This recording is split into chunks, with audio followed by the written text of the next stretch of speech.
Derivatives trading involves substantial risk of loss and is not suitable for all investors. Past performance is not necessarily indicative of future results.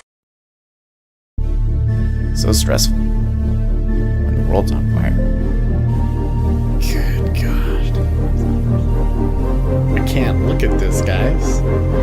Like, my strategy is you buy it and you hope that you gotta get spotted. Yeah, but we all think you're crazy. You don't fight this. No way. The markets are freaking out and you don't think that anything is wrong? Come back tomorrow and I'll lose it all. Should be fun. Good morning, everybody. Well, it's Tuesday, and this is the day. Sorry, let's make sure that the music's not too loud here. If there's any day that's likely to be quiet this week, it is today. So let's just kind of chill here today, huh?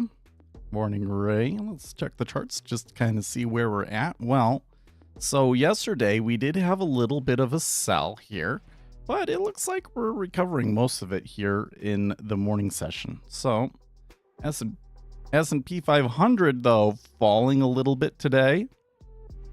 Maybe people are kind of like, no, actually there is a problem with the tariffs. I don't know. Kind of seems to me like it'll hurt the economy, but here's oil. After getting just slammed yesterday because of OPEC output increases, they have recovered all of that. That's pretty crazy to me. Golds, there was some wild buy. Look at this move right here. That is a nutso move in gold. Somebody bought a massive block of gold last night. What about silver? Oh, silver looks pretty good too. Okay. Copper's still just kind of trucking along in its channel, and the Japanese yen is recovering considerably here. With the dollar, you know, they were kind of pushing 100, but they weren't able to stay above that. And Bitcoin's still holding steady at 95,000.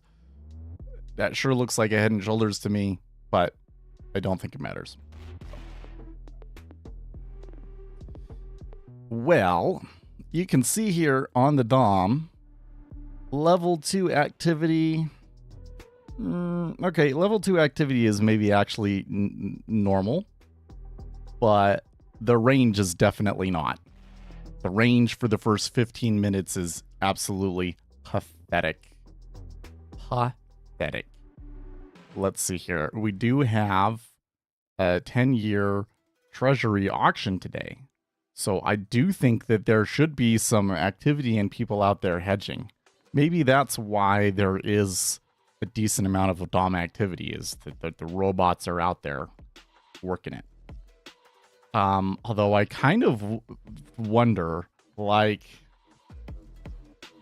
would you really want to go and buy a huge tranche of 10-year treasuries day before Federal Reserve meeting?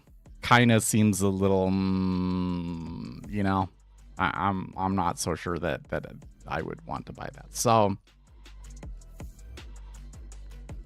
that's where we're at.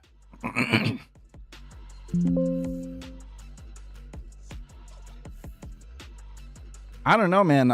It's like, okay, so let's browse around the internet, and but I'm gonna get a bunch of beeps because I updated my virus protection, and it gives me notification every time something connects to the internet. Cool. That's probably gonna happen a lot. So I have a lot of devices.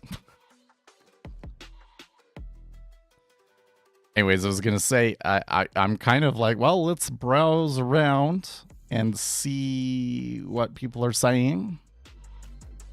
But I'm kind of afraid to browse around. I'm afraid that all I'm gonna see on Reddit and stuff is stuff about Shiloh Hendricks, and I don't know if I really want to get involved in that.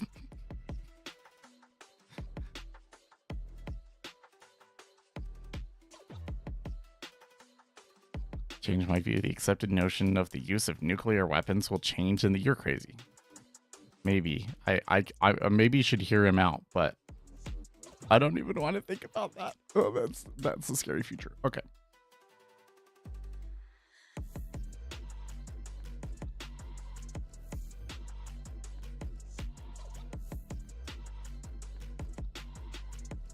Morning, Uzi. Well, that reminds me, we didn't look at the air conditioning yesterday at all. I think my wife completely forgot.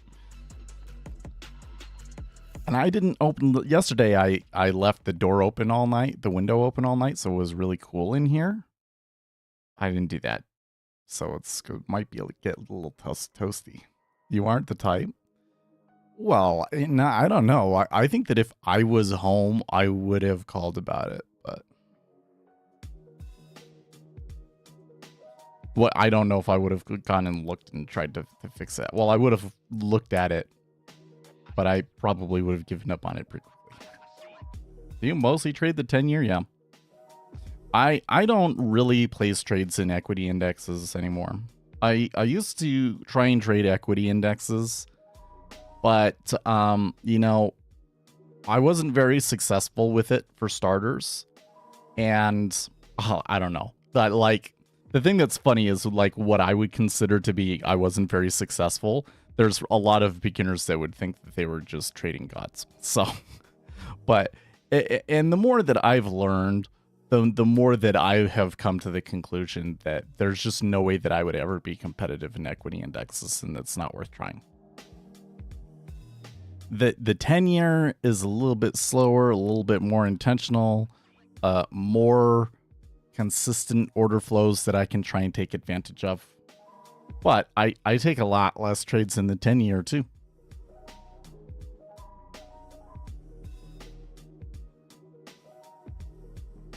I guess I have to admit that I am a lot less focused on making trades and more focused on just trying to expand my knowledge of the market.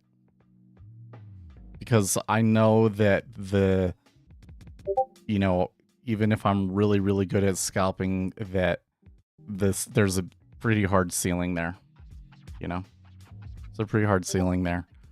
And, you know, I don't want to take trades unless I really, really think that I've got, you know, a good predictor there.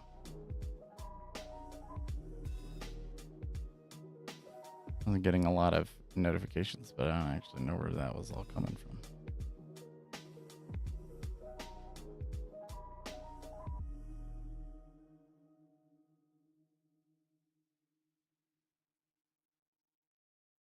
Oh man, somebody sent me that message 11 days ago. How come I didn't see that?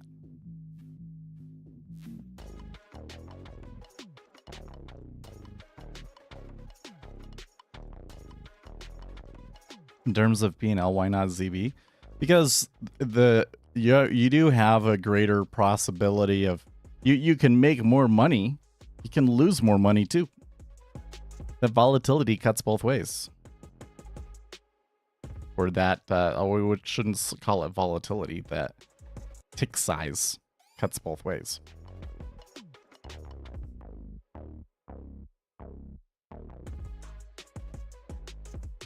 It looks like we're getting, oh, you know what? We didn't turn our robot on. We should have had it on. Oh, no, we do have it on.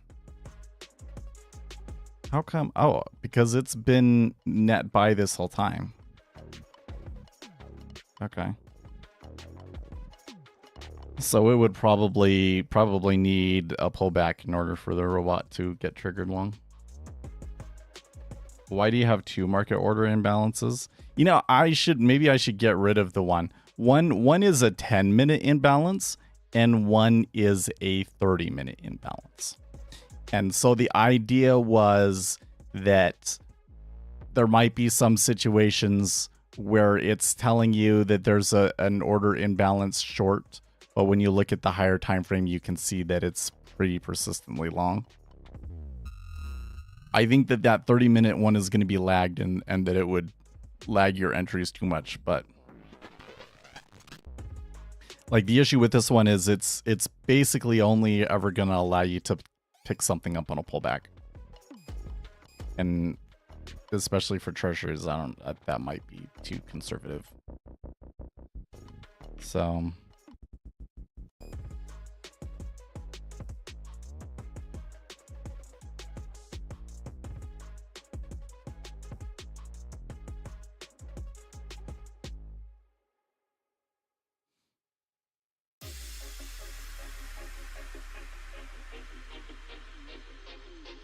boycott of U.S. goods in Europe becomes a potentially long-term trend. Probably. I would expect overall trade between countries to decrease and stay down, even if they like make deals and everything.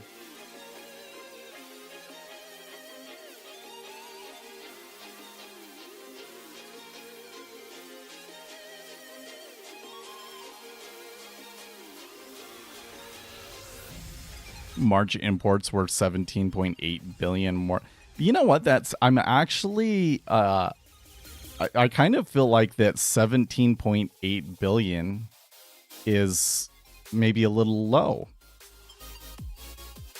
Because I was definitely seeing this thing where like everybody was trying to import as much stuff as they could before the tariffs went into effect, right? It's now I'm also expecting to see at some point people buying things before tariffs go into effect, like pulling that demand forward. But I don't really think that we've seen that. Kind of seems to me like instead that everybody was like, oh, well, tariffs are going to come in. That's uncertainty, and just kind of batten down the hatches. And so far, the net effect has been deflationary, if anything. But it'll probably go back and forth, right? Like, I think that what you're going to see is you will see some price increases and you will see some deflation in other areas, and it will be like really wild and unpredictable. Like, it'll go from one report to the next. There will be one that will be like really concerning numbers, and then next report, really concerning numbers the other way.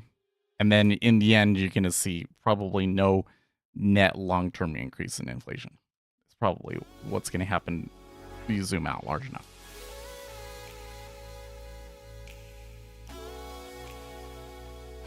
Do you test it with volume? So you're saying like let's add a filter to it. We could do that. That might be interesting. I honestly have never... So, whenever I've put size filters on, there are certainly differences between what the small orders and the large orders are doing. But I have never found it to be the case where, like, one of those is really reliable and the other is not. I think that and probably the reason why that is because the really big guys tend not to actually use those big orders. So all of their orders get split. Which is why like 90% of the orders are like 1 and 2 lots. It's not actually retail traders.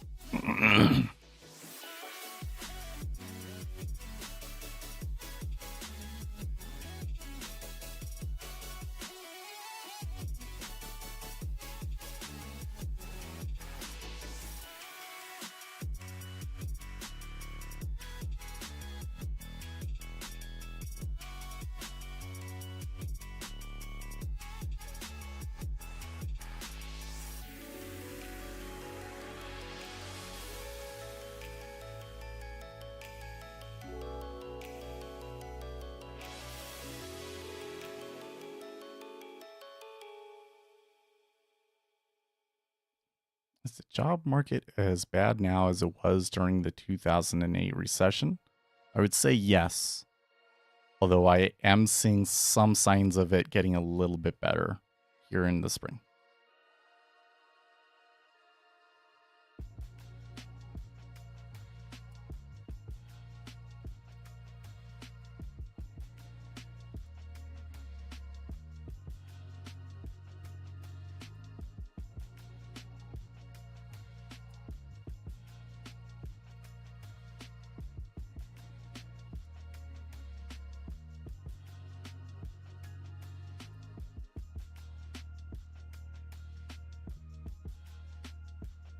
r/Japan News, Brazilian researcher murdered in Chiba Prefecture in Japan the day after posting Japan is safe. Well, that is a little disconcerting.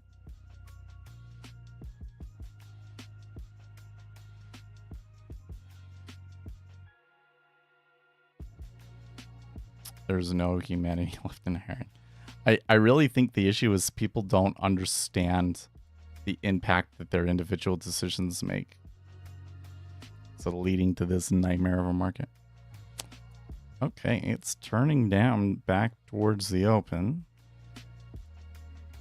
That's a little bit. So, you know, I wouldn't expect it to do anything too wild. But if I'm not expecting it to do anything too wild, I think that that's kind of the sort of play that it would do. Is it would make you think, okay, let's jump on board long and then immediately flip down to shake you out. Like it's probably going to be, you know, it's probably going to be range bound and doing a lot of things to really convince the retail traders that that's not what it's going to do. Right? So let's see if they try it on the other side or not. Does the order flow does look slightly imbalanced to the long side, so.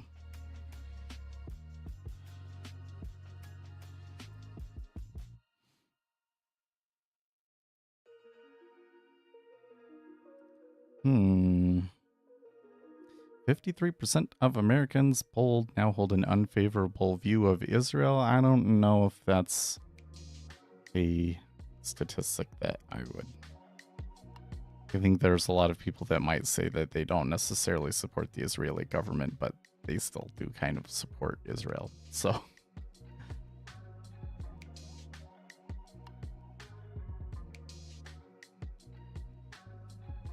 maybe an edge would be to have an auto classifier. Well, the way that I kind of approach it is, what are my predictors of order flows, right? And if I don't really have any, if I'm not expecting to see very many flows at all, and then I'm coming in and I'm seeing something in the flows that contradicts that, which is to say, it, you know, there was a breakout and it really looks like it's going to trend higher and everything, I'm immediately thinking it's a trick. I mean, I will tend to stick with my predictors of order flow and see the flows contradicting that, at least in the case when I'm not expecting a whole lot of flow, to see the things contradicting that to be a trick. Now, it kind of depends on the extent of it, right? Like this one, we broke higher, but there was not a substantial increase in cumulative delta.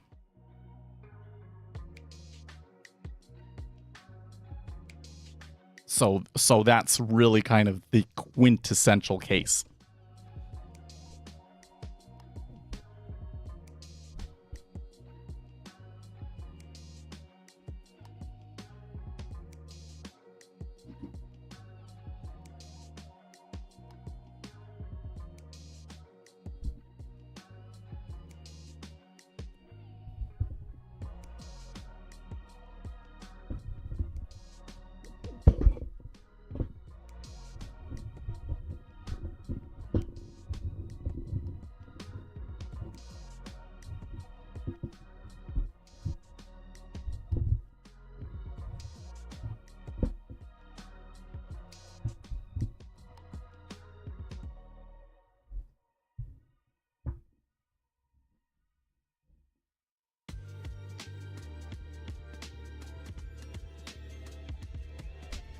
So classifying your thought, yeah, but how would you do that?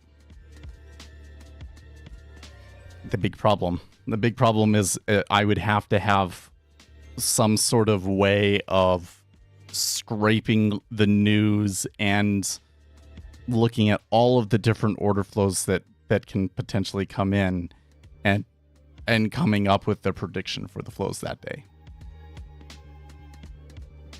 And then giving you the classifier and changing strategies based on that. So there's a discretionary part of it that I think is automatable, but not with the resources that I have.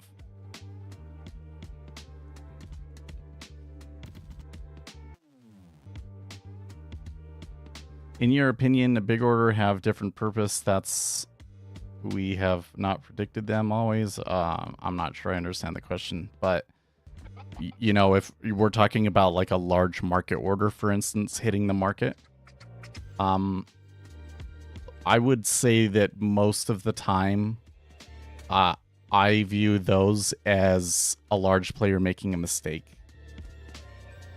Like the large player doesn't want to give up the game, show people which direction he's going or anything like that. And I think that they're only hitting in with the market orders when they really have to. Like that they really got themselves caught off guards and they have to bail on their position or something like that. It's either that or they're almost done and they just want to get the last little bit of it. So I kind of feel like when you start seeing the big orders like that, yeah, they made a mistake, but that kind of means you should have already been in. That to me is a signal that like we're in the last little leg of that move usually.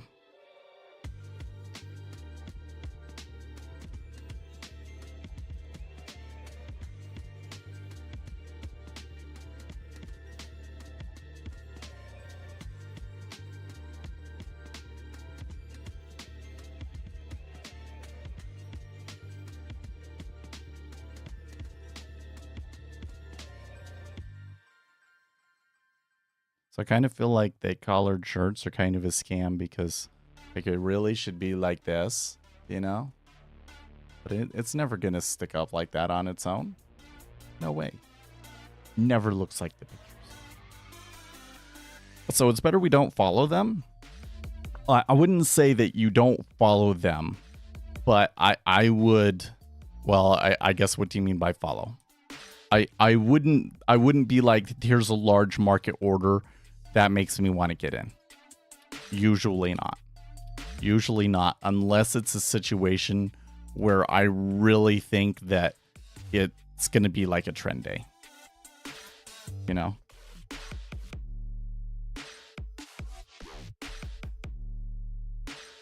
But more generally, I guess the heuristic that I would point you towards instead is it's better to get in when nothing's really going on and things are quiet, and getting out when things get really crazy. Right? You're anticipating that flow, getting in before anybody realizes what's happening, and then you're providing liquidity to them when they're all getting crazy and wanting to get into a position because they were late, right? Anticipate the flow before it happens. If I'm seeing tons of big market orders hitting the market, that is after the volume happens. That is the flow that I was expecting to see. That means, okay, cool. We were right.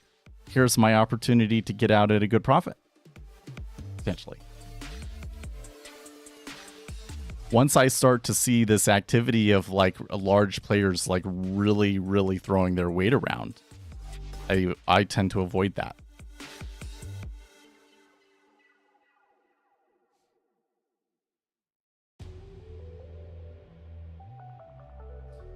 I also think that there's this thing where like I think there's this bigger issue though that I'm kind of hinting at here, which is that past market generated data is not necessarily very predictive of what future market generated data is going to be. Now, there's some caveats to that, like the autocorrelation of order flow signs is absolutely a behavior that we see, right? So people that are executing really large meta orders takes them a long time, like all day, to do it. And so especially if you know how big that order is likely to be or something like that, that can provide opportunities for you, right? But I have this idea that you know, if I just filter the data in the right way, then I'm finally going to find this signal that provides really good trades for me, right? But my own experience with this is that it usually doesn't work that way. Like the really good signals like that do exist are like super short time frame, and not necessarily like the next 30 minutes time frame.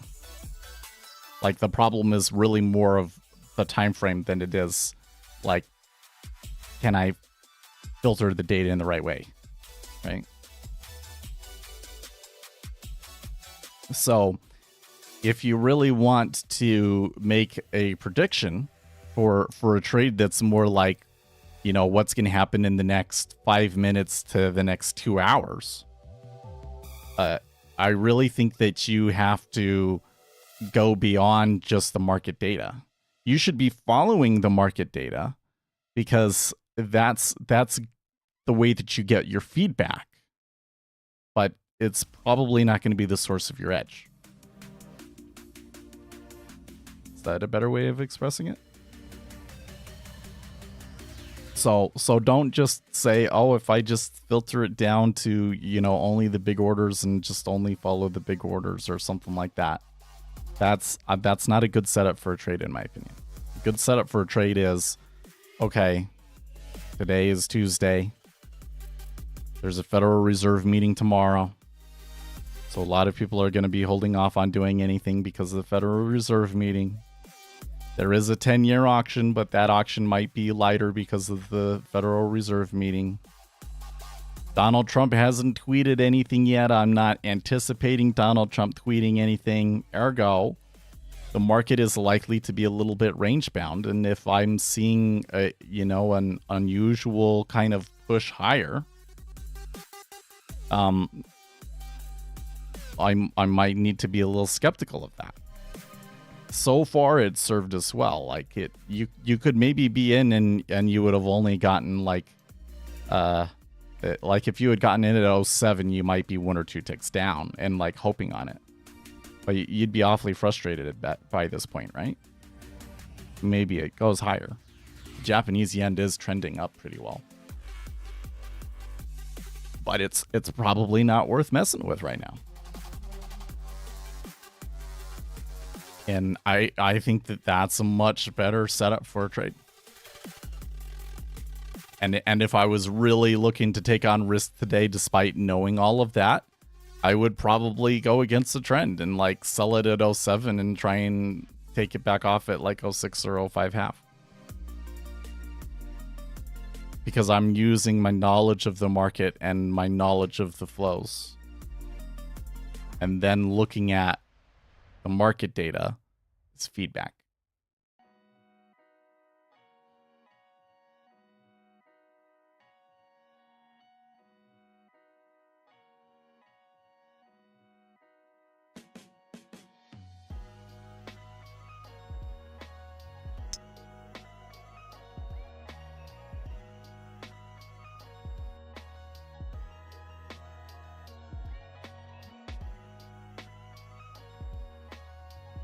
Getting toasty in here. Maybe I should just open the window and probably should put shoes on. My feet will get cold.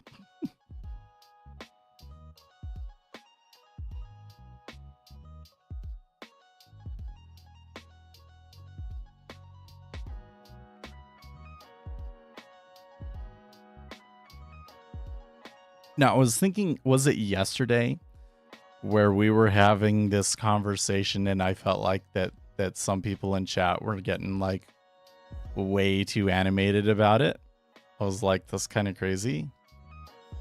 Oh yeah, it was talking about that Israel pretty much fully intends to control the entire Gaza Strip. But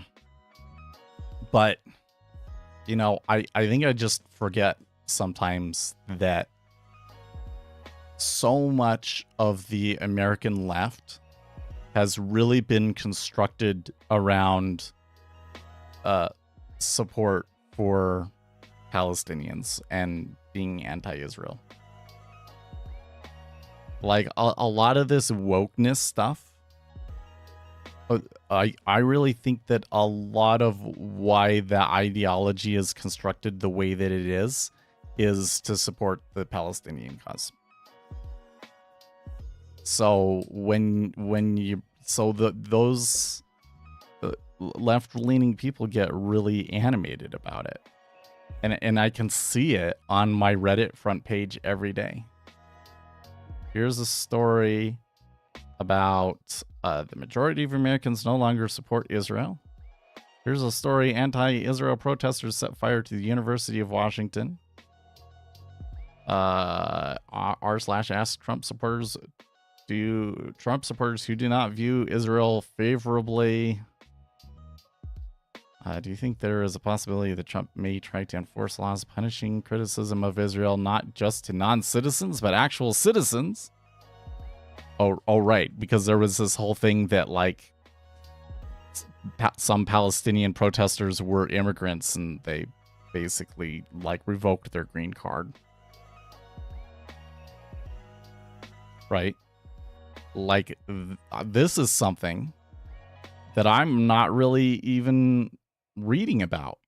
Like, I've just kind of been glossing over those headlines because, like, oh, they're always protesting about that. Shouldn't the thing that's most valuable to me to be understanding what's happening with tariffs right now?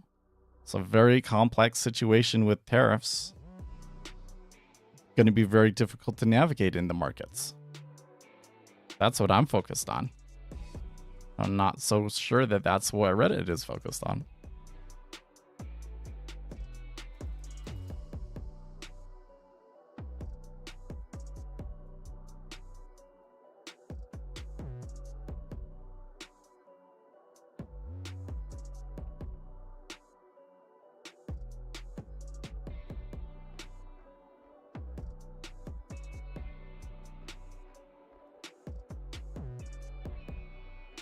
Oh man, that reminds me. There was this thread yesterday that I commented on.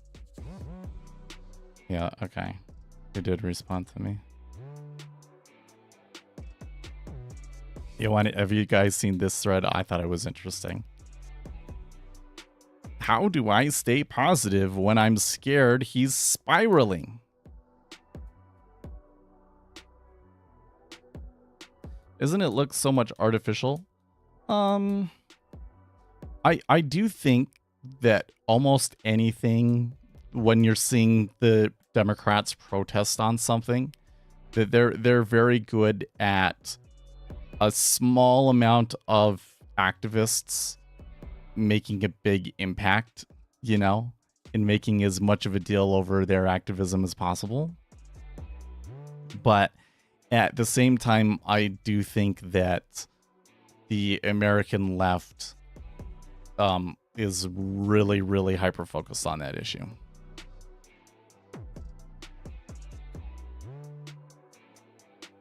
I'd even go as far to say, like, let's construct some sort of a hypothetical situation that I think could express what I think about their view of things.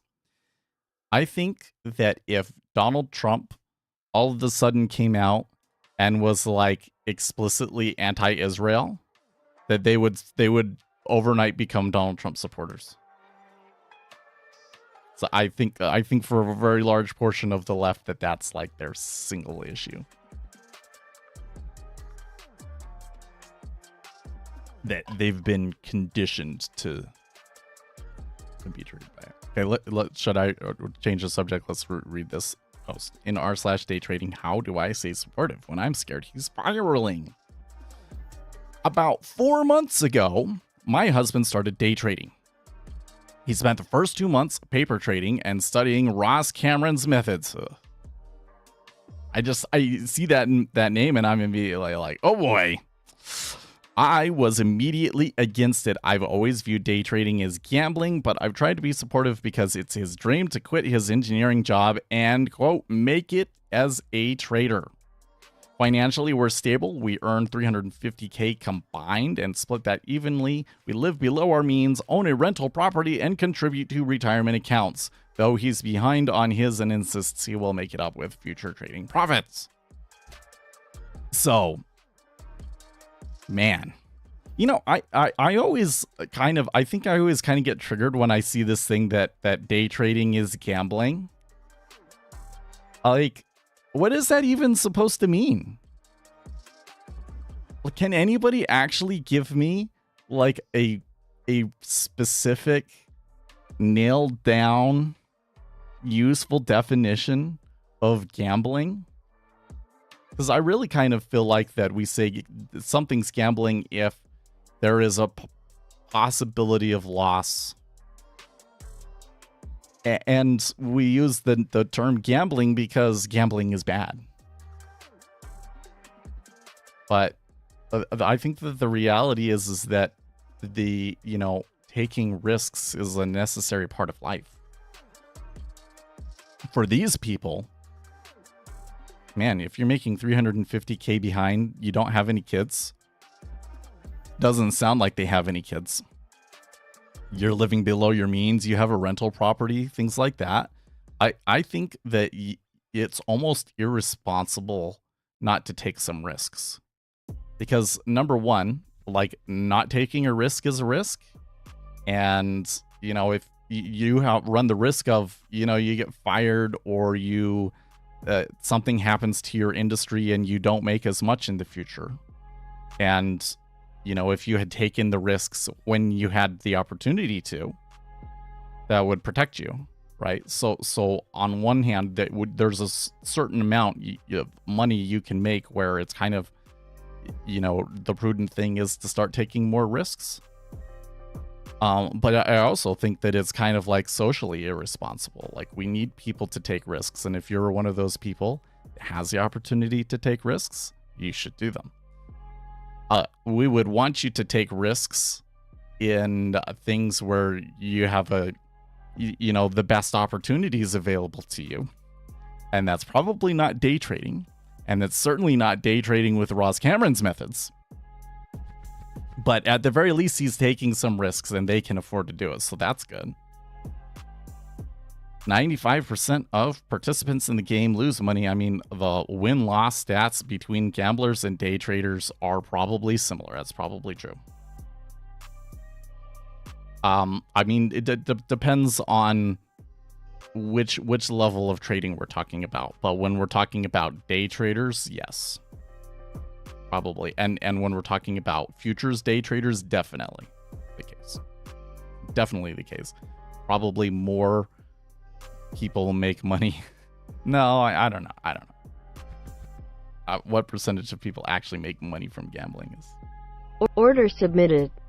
Yeah, investing is not. I say that's fair. Well, no, but again, the problem is that to say that, we have to define gambling. Like, it comes down to, like, how can I express this? Oh, you know what? Let's open up the new shell. Yeah. Oh, that's not what we want either.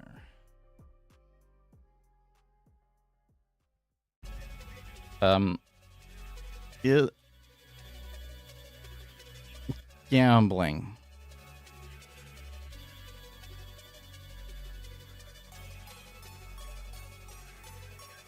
Is it because there is a risk of loss? Is it because it's bad?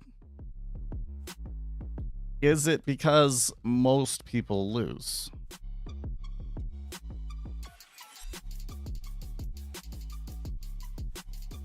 And I kind of think that you run into an issue with, like, all of these definitions of it, or when we're saying, like, trading is gambling. Like, hey, if trading is gambling because most people lose, well, most startups lose.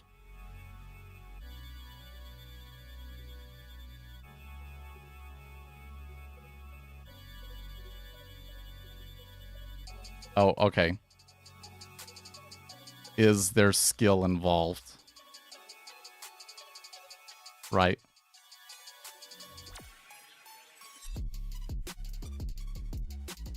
I mean, I think the issue with the question about, like, is there skill involved is that, like, there's skill involved in poker, but we still call poker gambling. It seems to me that there's more opportunity to build an edge in playing poker than there is in scalping futures.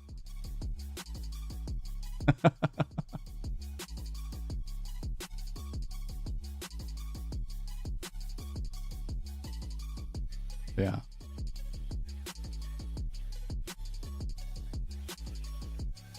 Poker isn't gambling, says Vital. Okay.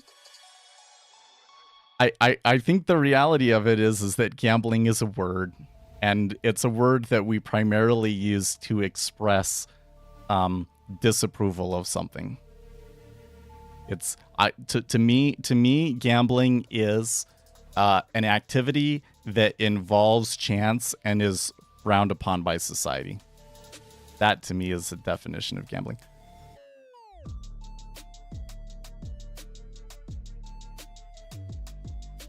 I think that merely the act of searching. Well, okay, but let's go back though, because she says, I was against it because I view day trading as gambling, right? So the logic is, if we're going by your definition here, day trading is playing a game of chance for money, and that's bad, so you shouldn't do it. And like, I have problems with that because you need these things for a society, for the society to function.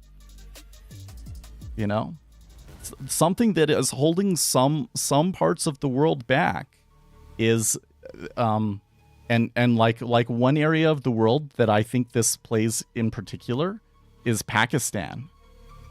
In Pakistan, they many people there view stocks and like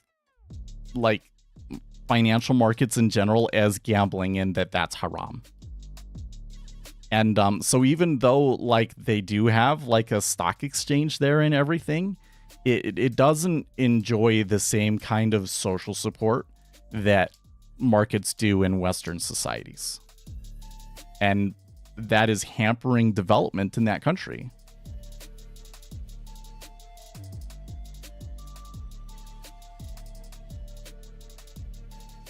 I think merely the act of... Oh, no, I already read that one. Both things are true. Day trading is categorically gambling, but it's also implied gambling is bad. I mean, like, ultimately, it doesn't matter, right? Like, that's the whole thing. It's just a word. Let's just look at the thing here. In Pakistan, they view mortgages haram. Yeah, well, they view... Islam is anti-interest rates. But you know what? Like, this is the crazy thing, is the Christian religion is anti-interest. Like, the Bible talks about usury as a sin considerably. And we think about it as just being like overly focused on money and caring too much about it, but they were really talking about charging interest. And basically what happened was people started charging interest, and it was so beneficial to society that we just kind of memory hold it. Now most people don't know that the Bible pretty explicitly says to like not charge interest. But the Muslims, they don't. That's not allowed. And if you go to an Islamic country, am I using the right terminology there? Sometimes someone uses Islamic versus Arabic, but it would be an Islamic country, or a country where the primary culture is Islam. You're not allowed to charge interest. It's like against the law. And so what happens instead is you have to, for a loan, you get charged a fee up front. So it's really not to your benefit. And who started charging that? Yeah, and it was totally the Jewish population, I think, that started doing that. I don't know. Maybe it goes further back than that, where it wasn't Jews, but there was definitely a point in history where it was very much Jews, and part of the reason that they were able to be so successful was that the Jews didn't charge each other interest, just other people interest. Yeah. Isn't that interesting? Like the banks need to be able to loan each other money very, very easily, but they have to give the people that they're giving it out to, they have to charge interest on it. Yeah.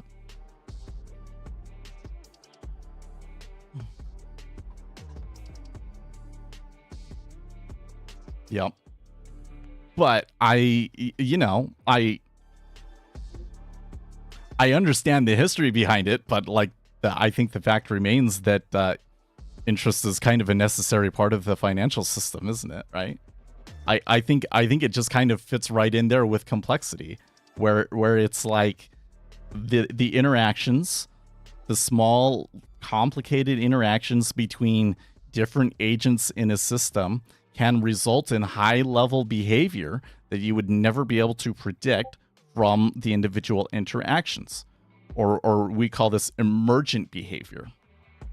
And so there can be a situation where everybody in the system believes that they are doing the thing that is right, but results in an emergent behavior that is explicitly bad for society. Similarly, there can be things that we think are bad or might seem bad to us on the surface, like charging people interest, but they lead to emergent behavior that benefits the society. And that's the case with interest, I think.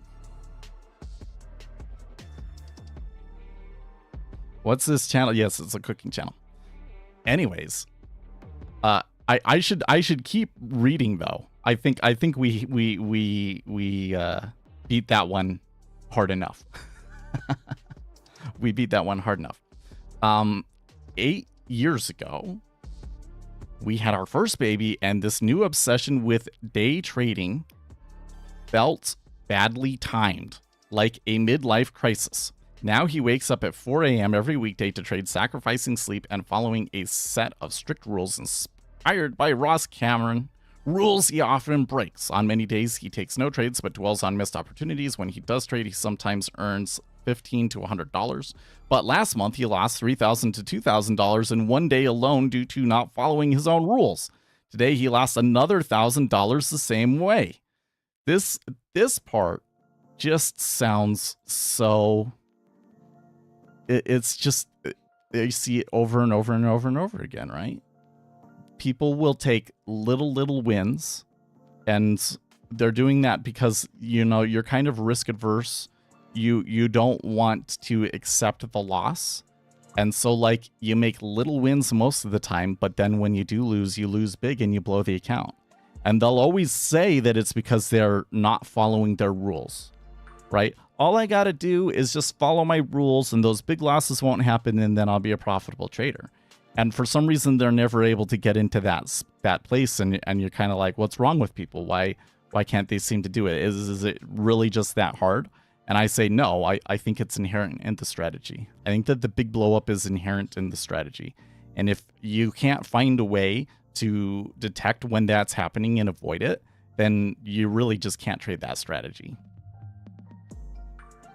And the way that most of these gurus kind of operate is they give people a strategy that is really good at fooling them. There's not really long-term edge in it, but it gives them enough of that feedback to make them think that they're gonna get rich from it or whatever.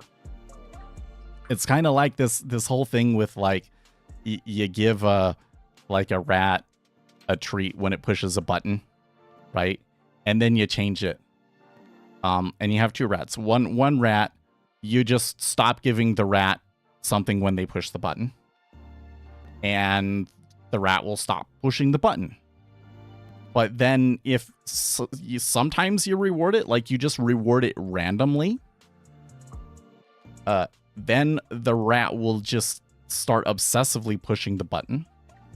And eventually it will get to the point where, like, if you just completely stop giving them a treat whatsoever, that rat will keep pushing the button to exhaustion. And that is kind of the psychological behavior that these gurus take advantage of. Is they've got to give something to you that gives you enough of a reward, but it's a random reward. And so you continue to believe in it, and you just keep pursuing it. Even though if you really understood the statistics and had the long-term performance of the strategy, you'd see that it's not a good strategy. I think prop firm would protect this guy in the long run. Who this guy that's, if he's doing it and he's prop firm trading? Maybe. Because he said, where does she say how much he has? Oh, right here, next paragraph. He has $27,000 set aside for trading and says it's his money. And to be fair, he's pointed out that I spend on expensive things for myself, and he's right, I do. I always stocked in first, and we take weeks of research to justify the purchase. I never spend significantly without his approval, and while it may come out same on paper, it's hard for me is that when I spend, there's something tangible to show for it. My wife needs stationery here. When he loses money trading, it just vanishes. So he has $27,000. Would he probably lose less money if he was doing prop firms? Probably. But if you had that much money, I bet you that what people would do is they would like go and get multiple of these big combines and everything, and they would still be spending thousands of dollars on it. So don't know if that changes anything.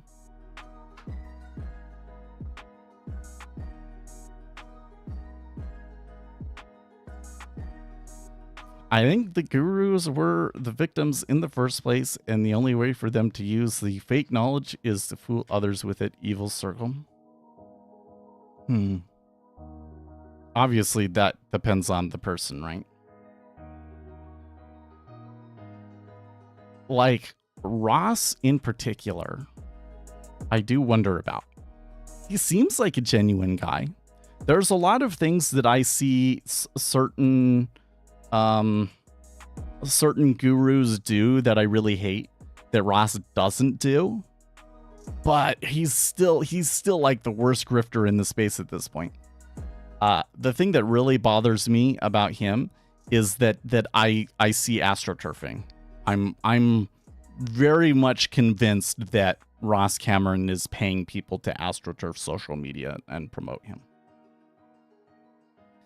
I really don't think that he would get any kind of positive social media activity otherwise, considering that he was literally sued by the FTC and everything, right? But I do wonder if, well, okay, so like the whole thing is that Ross will he'll find a low float stock and he'll get into it, and then, you know, he's got his trading room and everything, and all of his people buy it after him. And then, you know, that causes the stock to start doing something crazy or whatever. And then he gets out, right? And does he realize that he is just front running his audience or not? I kind of think that it would be really hard to get to the point at which he has, in terms of like the amount of money that his business has made and everything, and still be naive that you're actually just front running your audience. Like, there's no way that he could be that naive. So I really don't think that he is a victim. I also think that ICT is probably in the same boat. Here you have a guy that's really been a terrible trader by every piece of like a verifiable evidence that we can actually get on him for decades, and he just continues to push his grip. He knows that what he's selling is bullshit, I think. There are other people out there that are, I think, kind of naive. Like, you know, when I started this channel, I didn't start it with the intention of becoming an influencer or anything like that. It was just a journal of our trades. I really feel like that this channel is more about the community that we've created than anything. But you know, I know a lot more now than I did when I started the channel, primarily because I started the channel, right? So I think that there's going to be a lot of people that they start trading. Maybe they have some success with it, or maybe they don't. But, you know, the social media kind of drives them. And they don't really realize that there's really no efficacy behind what they're teaching people. I think there's a lot of people that are like that. But there's this thing between like you're naive about it, or you know, you started out naive, but then as you go along you realize what's going on and you start to actively participate in the grift. Don't approve of that.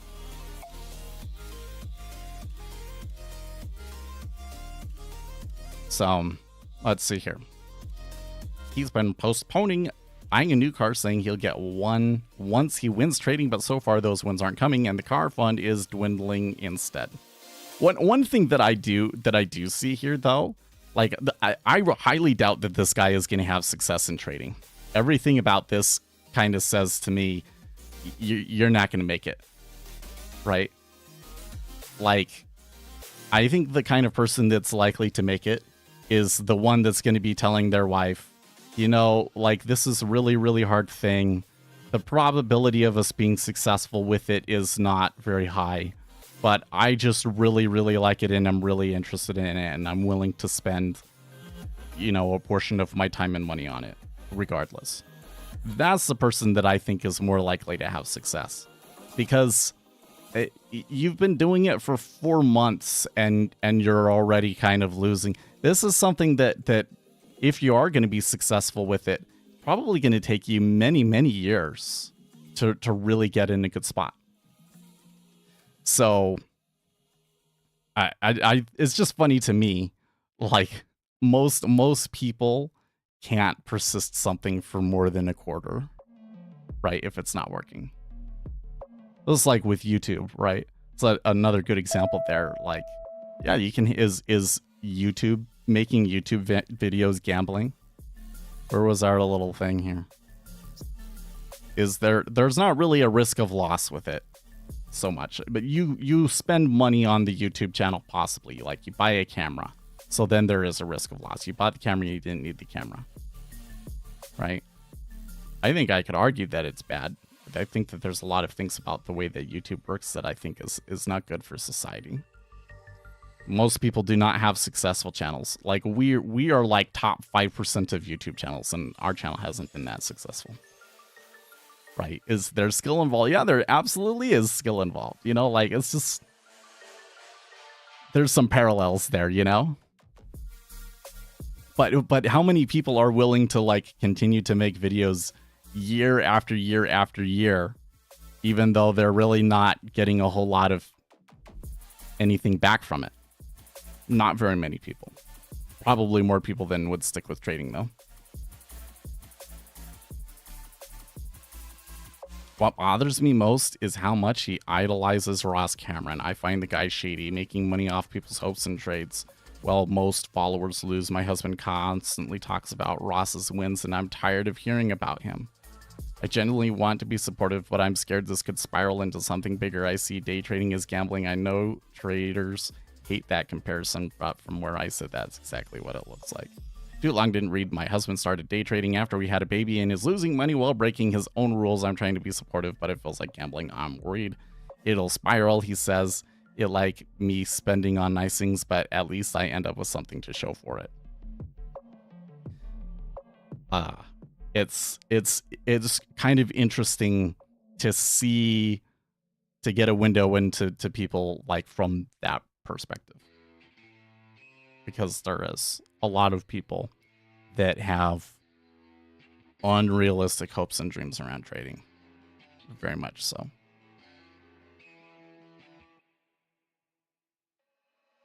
So yeah, I said, my comments probably like all the way at the bottom.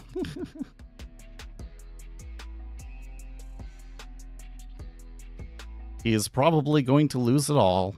That would be the case even if he wasn't following the worst grifter in the space. That's not to say it's impossible to have success, but it's competitive. Most people will lose. But there's probably nothing you can do to dissuade him. You can only position yourself to redirect him to more positive ventures when he hits rock bottom. That's what I said. And they did read it. They did read it and replied. Oh, I don't see it. I don't see the comment. I appreciate your frankness, was all they said.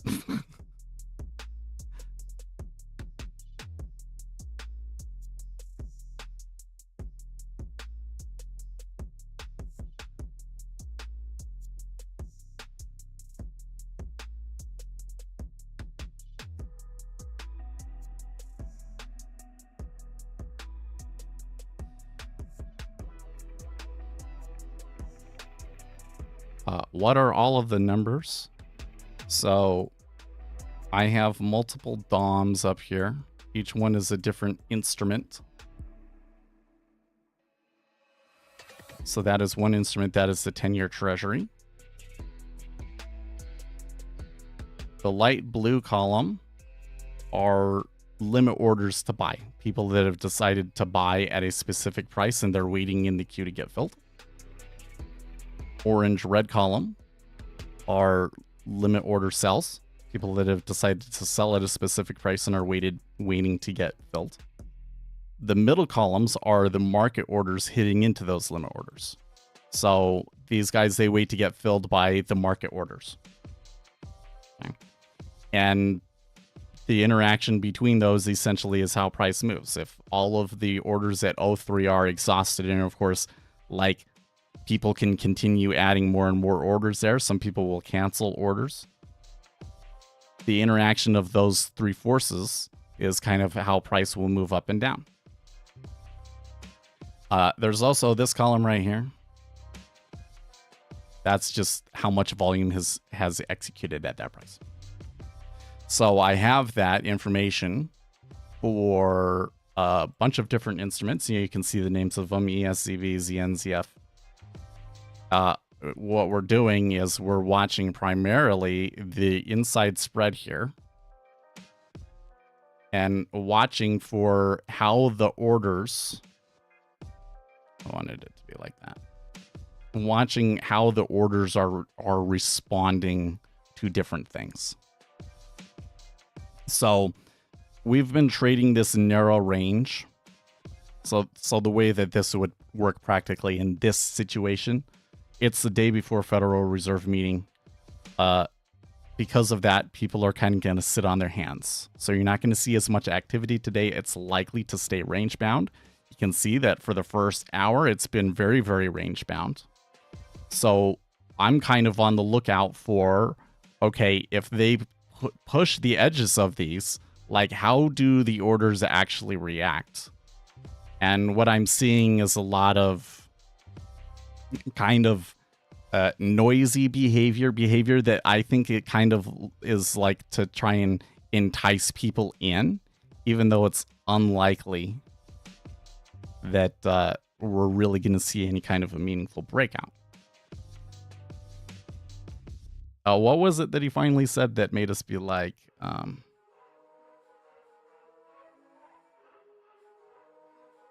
to lump everybody together and place them in the same pool is absurd? Oh, I didn't do that. Okay. But most people will fail trading. That's just the reality of it. And you have to understand that if you're going to do it. The thing, going back to that post that I was reading, like, the thing that really bothered me about that post and what I was reading in that post was that she said that they thought their husband was idolizing this guru. I really don't think that anybody sits there and talks to their wife on a daily basis about how amazing Seth is in the trade that he took or didn't take, and how much they idolize me. I really don't think so, right?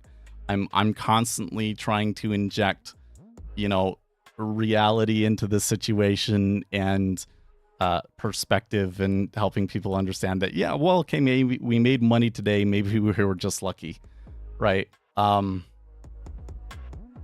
these grifters, they really play into that, and I really have a hard time seeing a person that is susceptible to that kind of manipulation being successful in trading.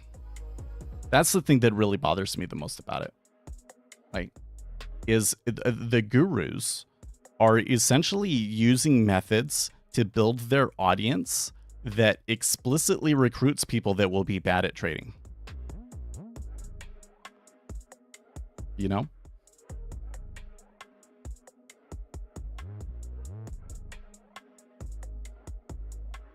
I'm probably too much pessimistic. That might be the case. That might be the case.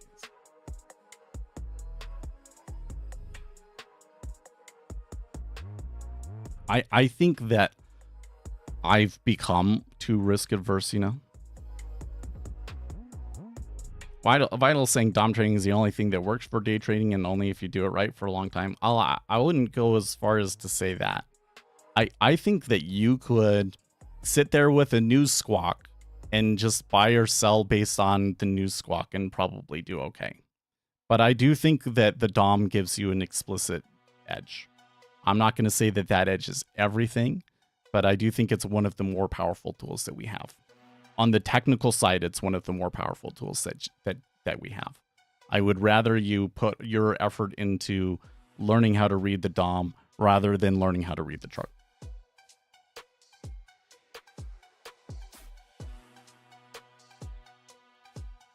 You are trading on the... what do you mean by on the go? But for me, this is totally wrong or extremely difficult because trade algorithm is going to up and down nonstop. And well, there is. I mean, I'm only going to take a trade if I really think I have an informational advantage. I think that I know something that the robots don't. I do feel that push past 02 kind of puts us into, okay, now maybe something is going on. I'm still not going to be like getting into it because what do I see going on that makes me think that we would see selling in the treasury? And the amount of decline is only like 6,000 contracts too. So this is one where, you know, if you really held my feet to the fire, I would probably try reversing it. But I really don't think that that's a trade that's worth it. Their working method are unknown. So I think the thing, Ahmed, is that there are a lot of strategies out there that we know work, but that you won't necessarily be able to execute. So if you're really quick and you're at the front of the queue, if you have a lot of capital and you're able to place liquidity at every price, then there are things that we know that people make money from that, and firms do make money from that. But trading is competitive, so we're not necessarily competitive with those things against the large firms. So if you take all of those things out and then you say, okay, what can we as retail traders do that would be within the realm of possibilities for us as retail traders? And there is no such confirmed thing. There's never been any kind of research that says, oh, retail traders that do this tend to be successful. It's never happened. I don't think it ever will happen. If it was anything that was like that consistently effective, everybody trying to trade it would destroy it, or the firms would start doing it. You know, that doesn't mean that there's not pockets for you to make money, right? There absolutely are, and you can get lucky as well. You're probably more likely to get lucky, but you're not going to find it from some guy on YouTube. All I can do is give you the tools, help you understand what you're actually looking at, and you're still going to have to take it a step further, right? Like, one of the things that I'm doing is I'm doing a lot of research every day to understand as much as I can about the market, the current situation, why people are making the moves that they are, and trying to find things that might predict future orders. Sometimes I share those things with you, and sometimes I don't. That's part of my edge. And you will have to take I'm going to give you correct information that we can prove is correct because there's empirical studies backing it up. I'm going to give you that information, and then the rest is up to you. Why do all the top Robins? Because I don't know if that's actually the case. I'm personally not, all that enthused by the footprint. I think that most of the people that are doing the Robins Cup are really just running momentum Order portfolio canceled. strategies. That's what it was intended to be for. It's practically impossible to compete with guys who trade on super high speed. There is a place where if you have an algorithm and you co-locate at the exchange that you could potentially make money from it.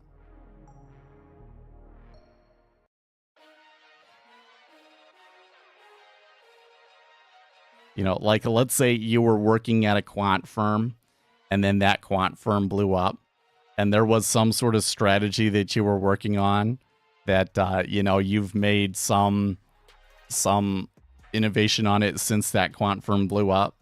And so you're going to take the $10,000 that you've saved up and go and get a server at speedyservers.net or wherever it is.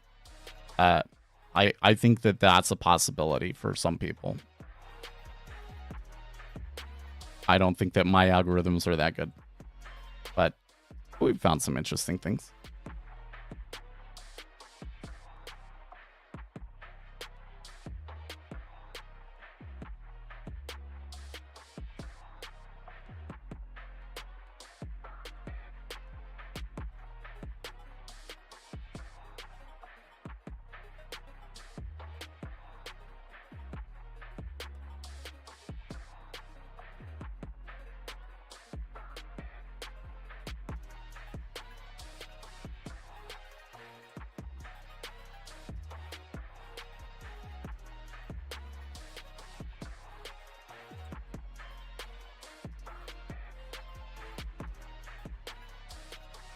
Regiment changing, or maybe you say regime changing. I've never heard of them. If that's a group, I've never heard of them. You certainly get something where the market will kind of work in regimes. You might have like one algorithm that ends up being particularly dominant, and you might be able to kind of, as with your intuition, detect some sort of a pattern to it. Not that detecting that pattern will necessarily explicitly make you money, but you might be able to detect a pattern, and you will often find that when the market goes through a high volatility event, that the behavior changes. Yeah, so like I think that there could be a market maker regime. I think that there could be a retail trader regime. It seems to me that we've been in a retail trader regime where the majority of retail traders want to trade price action strategies. And if the majority of retail traders were trying to read the DOM, then the behavior of the market would probably be a little bit different. And I would probably be less interested in using the DOM. Right. Part of why I think the DOM continues to be such an effective tool is because retail traders, by and large, sleep on it.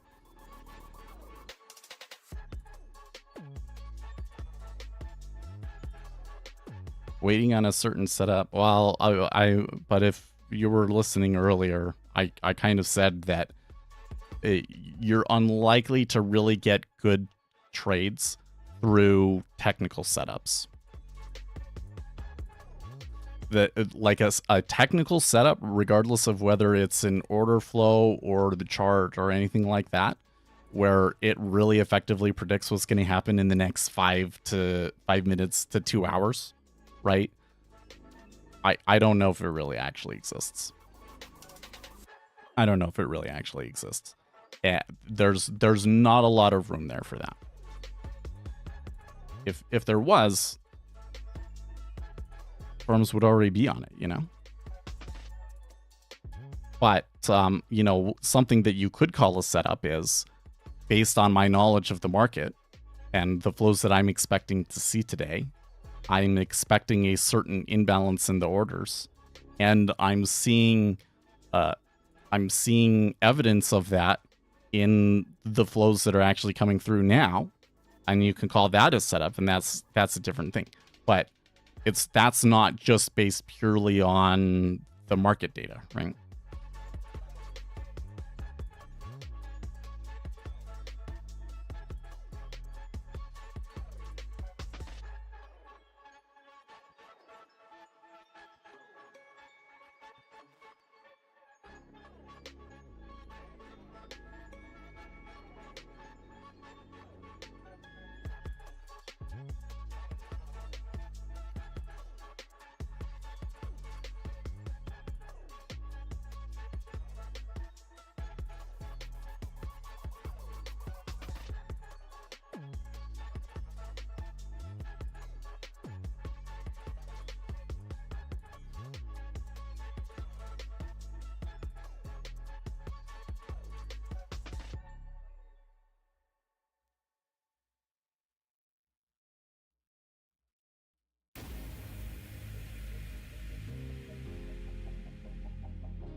A candle chart is a graph? No, it is not.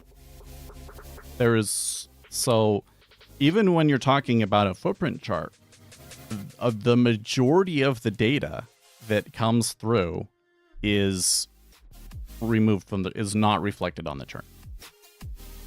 You're losing a lot of information. When it comes to order flow in particular and market depth, right? Like just a chart of the price, there's a lot of informational content that can be found in the orders that's missing. So there's this issue with retail trading in general that one, they overestimate the predictive power that market generated data can have in general, yes, but then B, they're not even really getting all of the information that's available to them anyways.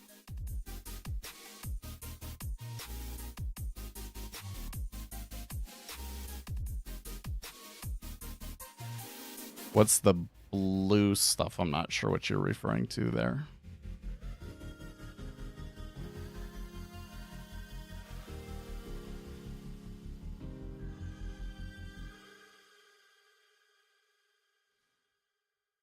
Oh, you know, I didn't read that full comment, but tracking resting limit orders is a recipe for failure. So I think that if what you're doing is you're coming in here and you're saying, well, there's a big order at 111.13 and that means X, and you're making decisions based off of that, then yeah, that's not going to be very successful. But that's not what we're doing. We're watching the inside here. We're watching primarily the inside two levels. Man, why does it do that when I get to the edge? Let's just do it on this one. I'm looking at the inside two levels. So the first two bids and offers. And I'm watching the activity level of those limit orders in those spots. What is the pace of limit orders adding? What is the pace of limit orders canceling? Do I see changes in those when certain orders come through or when certain things happen in the market, to see if there's some sort of reaction from the market makers, essentially? So we're not watching the resting orders per se. We are watching the changes in the resting orders in an attempt to gather information about what the latent liquidity conditions will be. The resting liquidity does not really tell you all that much. But the latent liquidity, that liquidity that's you can't really see but is out there and it does show up just before it executes, that's what you really care about.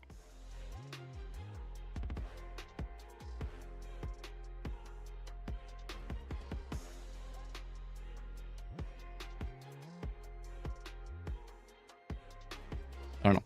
It's kind of funny that because we've talked about this several times, and the troll still comes in with a point that, you know, he should know better than to make. You know, it's like, why would he come in and ask the question that like we're the best prepared to answer?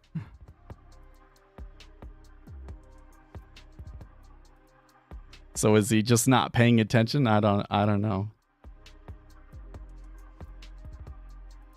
Yeah, you said you're not watching the resting orders, you're watching the changes in the resting orders. Yeah. In other words, the number of orders that stacked and canceled, that's a piece of information that I care about. The absolute number of orders at any one individual price, like especially like 5 or 10 prices away, doesn't matter too much. I mean, there's certainly interesting things that happen there. That there's a big order up here. What price was it at? At 13. I do find that interesting. I don't see, normally when I see a big order like that, I know exactly why it's there. It's like, well, that was just the last swing, or that's where the high is, or whatever the deal is.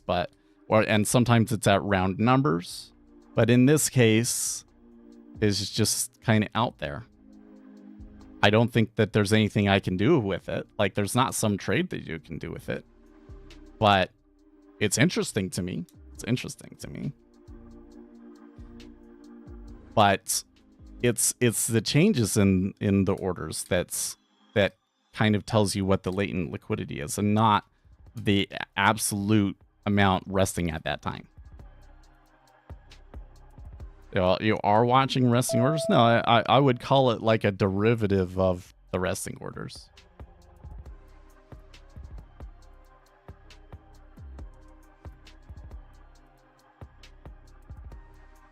You're trying to strawman. You're trying to say, oh, you know, you're looking for this big order down here and making your decisions off this. That's not what we're doing.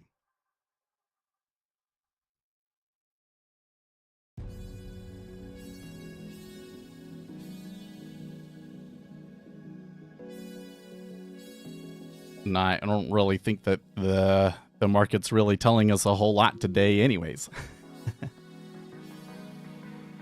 How do you know if it's spoofing or not? Well, there's a lot of spoofing. Understand, first of all, like a big order like that, if it's been there for a long time, it's usually not a spoof. The spoofs are usually like show up when you get closer, and it's kind of like there's no reason why all of a sudden there'd just be a big order there. That's what people are talking about with spoofing.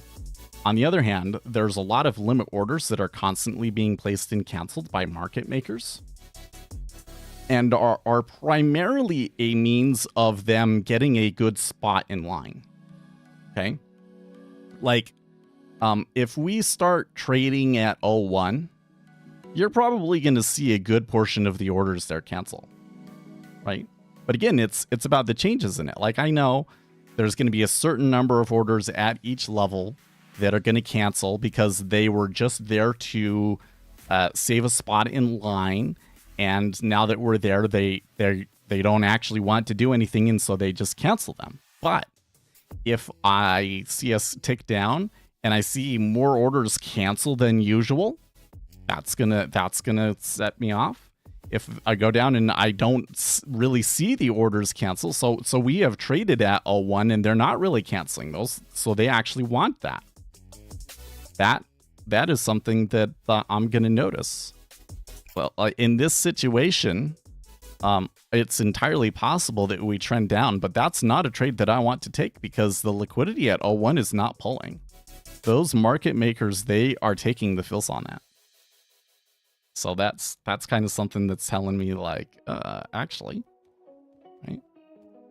It's just teeny tiny little things here and there, right? But they can add up to really useful information that can keep you out of a good trade or tip you off to the possibility of a good trade.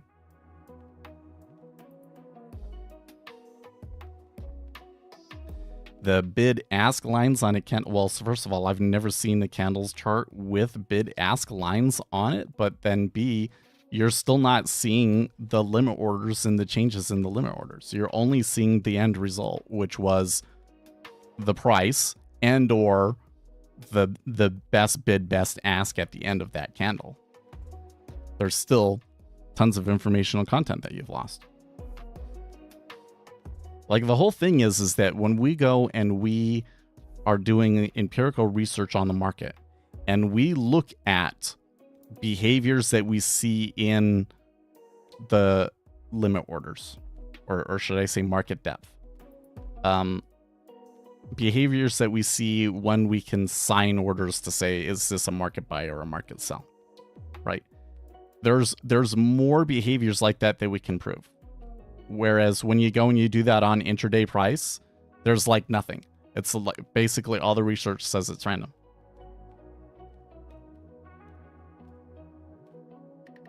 Can you please tell some tricks that banks do to manipulate the market? So like something that I'm always going to be a little suspicious about, especially if it's late on in the session, is we move past an area that we didn't think that we thought it would be hard to get past to in the first place, and then all of a sudden there's a huge bidder offer like just below it. That's often a spoof. That's the kind of situation that I'm most likely to see a spoof. And when I see those, my response is hands off. I don't reward those. If I see that, I might even get out of a position once I start seeing that.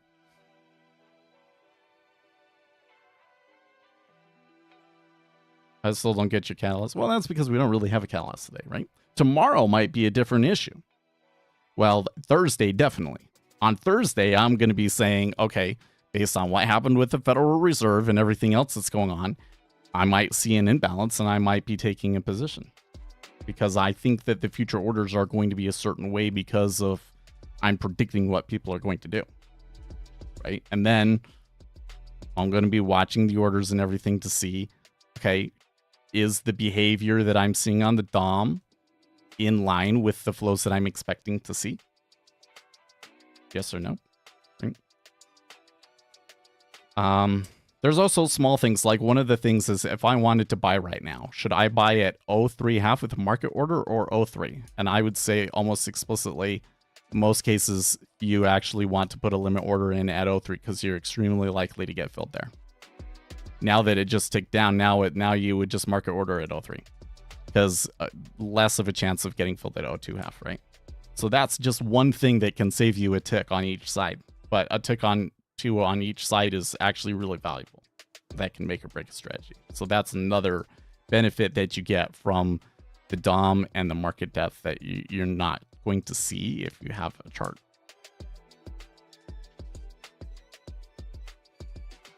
The resting orders have a better chance of deceiving you than... I mean, I really don't think that that's the case, because when that manipulation comes in, especially within context, it's really quite obvious. And most of the things that we are looking at are behaviors that do not, that you can't fake. And, you know, it's kind of more like, is it in line with what we expect? Like, if I'm looking in and we tick up and then I see a lot of orders cancel at the next price, and you're saying that's them trying to deceive me, it's like, it kind of doesn't make sense that they would do that whole thing to deceive us, especially if we know that there's a meta order coming through, you know? right? It's kind of more seeing what the state of the market is and seeing if it's in line with what it should be. Like how do you fool?